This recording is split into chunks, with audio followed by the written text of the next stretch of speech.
materi pembelajaran, manajemen ASN, pelayanan publik, dan whole of government.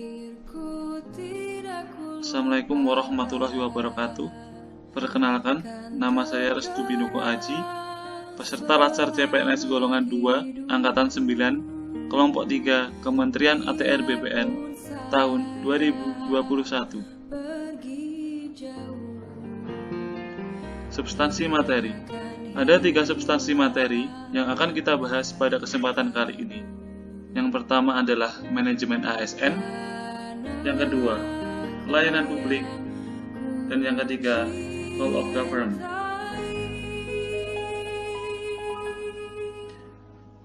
Manajemen ASN. Ada 3 pokok bahasan dalam manajemen ASN. Yang pertama, kedudukan, peran, hak dan kewajiban, dan kode etik ASN.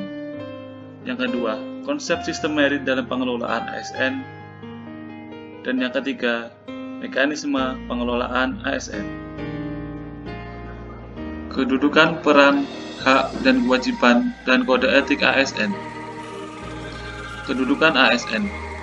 Pegawai ASN berkedudukan sebagai unsur aparatur negara yang menjalankan kebijakan yang ditetapkan oleh pimpinan instansi pemerintah, serta harus bebas dari pengaruh dan intervensi semua golongan dan partai politik.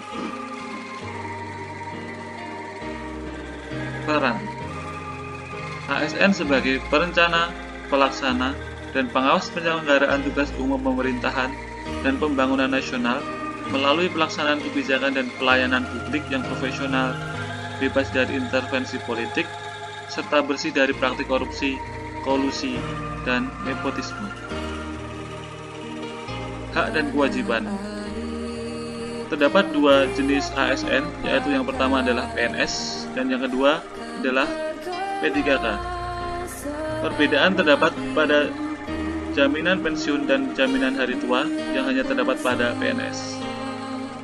Kewajiban ASN yaitu setia dan taat pada Pancasila, UUD 1945, NKRI, dan pemerintah yang sah, serta menjaga persatuan dan kesatuan bangsa, dan lain sebagainya. Kode etik ASN. Kode etik dan kode perilaku bertujuan untuk menjaga martabat dan kehormatan ASN. Konsep sistem merit. Sistem merit adalah kebijakan dan manajemen ASN yang berdasarkan pada kualifikasi, kompetensi, dan kinerja secara adil dan wajar dengan tanpa membedakan latar belakang politik, ras, warna kulit, agama, asal-usul, jenis kelamin, status pernikahan, umur, atau kondisi kecacatan. Sistem merit dalam manajemen ASN. Bagi organisasi, mendukung keberadaan prinsip akuntabilitas yang saat ini menjadi tuntutan dalam sektor publik. Bagi ASN, menjamin keadilan dan juga menyediakan ruang keterbukaan dalam perjalanan karir seseorang pegawai. Prinsip sistem merit. Yang pertama adalah keadilan dan kewajaran, yang kedua objektif, dan yang ketiga berbasis kinerja.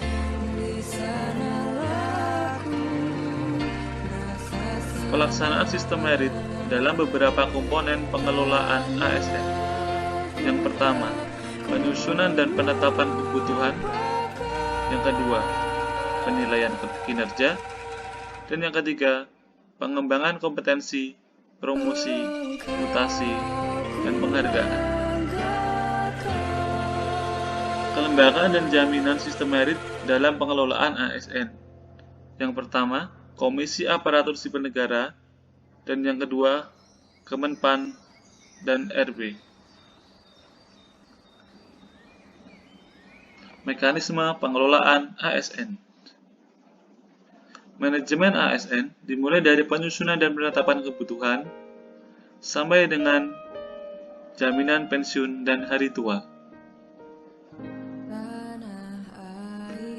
Manajemen P3K dimulai dari penetapan kebutuhan sampai dengan perlindungan.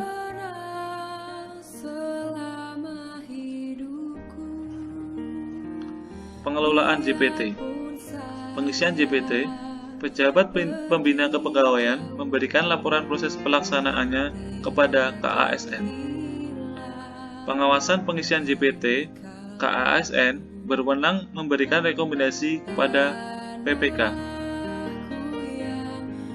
Organisasi, Korps Profesi Pegawai ASN atau Korpri. Organisasi dan sistem informasi. Pertama, merupakan rangkaian informasi dan data mengenai pegawai ASN berbasis teknologi.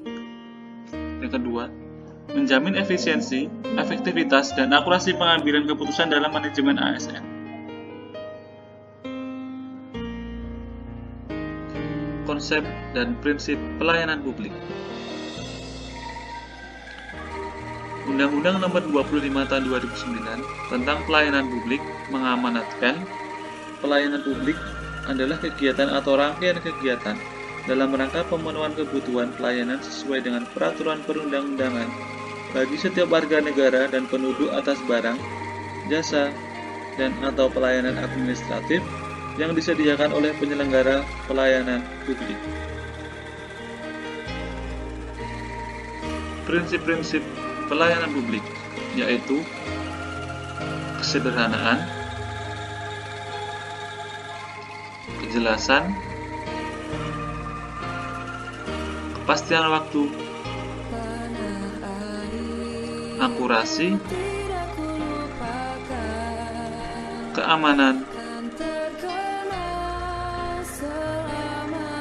tanggung jawab, kelengkapan sarana dan prasarana, kemudahan akses,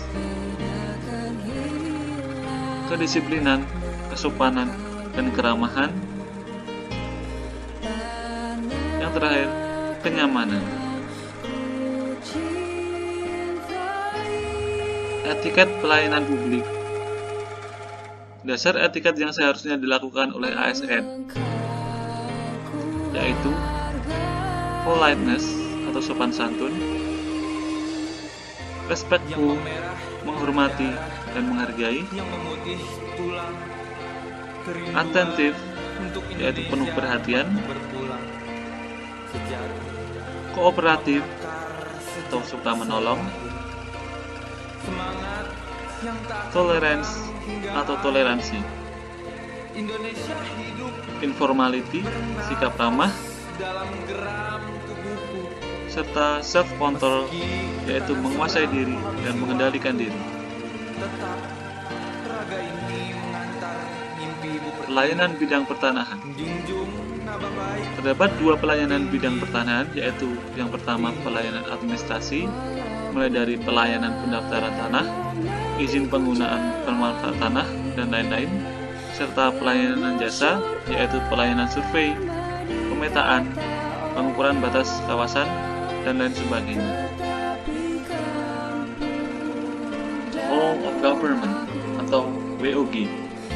Dalam WOG akan dipelajari yang pertama, konsep WOG, yang kedua, penerapan WOG dalam pelayanan yang terintegrasi, yang ketiga, best practice penerapan WOG di berbagai negara, dan yang keempat, implementasi WOG dalam perspektif kebijakan di Indonesia.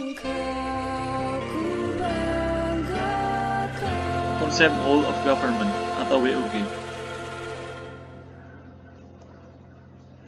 WOG adalah sebuah pendekatan penyelenggaraan pemerintahan yang menyatukan upaya-upaya kolaboratif pemerintahan dari seluruh sektor dalam ruang lingkup yang lebih luas guna mencapai tujuan pembangunan kebijakan, manajemen program, dan pelayanan publik. Konsep WOG sendiri sering dipandang sebagai perspektif baru dalam penerapan dan pemahaman koordinasi antar sektor. Menurut Australian Public Service Commission atau APSC, WOG adalah konsep bagaimana instansi pelayanan publik. Yang pertama, bekerja lintas sektor. Yang kedua, guna mencapai tujuan bersama.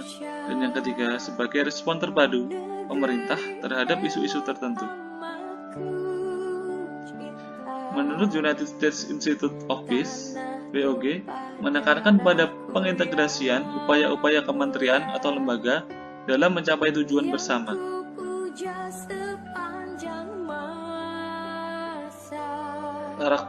Karakteristik inti WOG. Yang pertama adalah kolaborasi. Yang kedua, kebersamaan.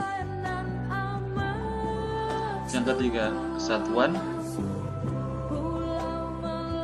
Yang keempat, tujuan bersama.